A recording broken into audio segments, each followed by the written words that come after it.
আলহামদুলিল্লাহ আসসালামু আলাইকুম রহমতুল্লাহ। আজ আমরা আলোচনা করব সহিহ বুখারীর ১ নম্বর হাদিস। এই হাদিস আমাদের জীবনের একটি গুরুত্বপূর্ণ শিক্ষা দেয়। এই হাদিসটি বর্ণনা করেছেন হযরত উমর ইবনুল খাত্তাব রাদিয়াল্লাহু আনহু।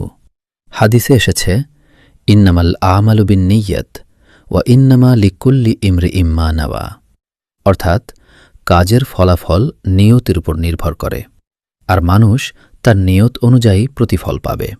সহজভাবে বললে, মানুষ যা কিছু করে তার আসল মূল্য নির্ধারণ হয় তার নিয়ত অনুযায়ী।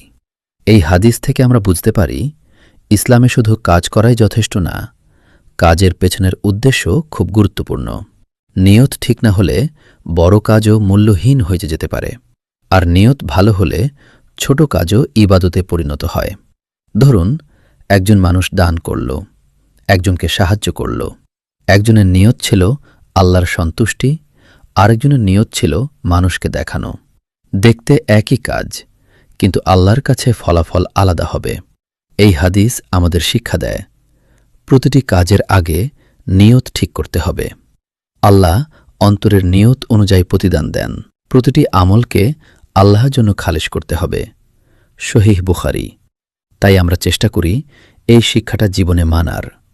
আল্লাহ আমাদের নিয়তগুলোকে বিশুদ্ধ করার তাওফিক দান করুন। জাযাকাল্লাহু খাইরান।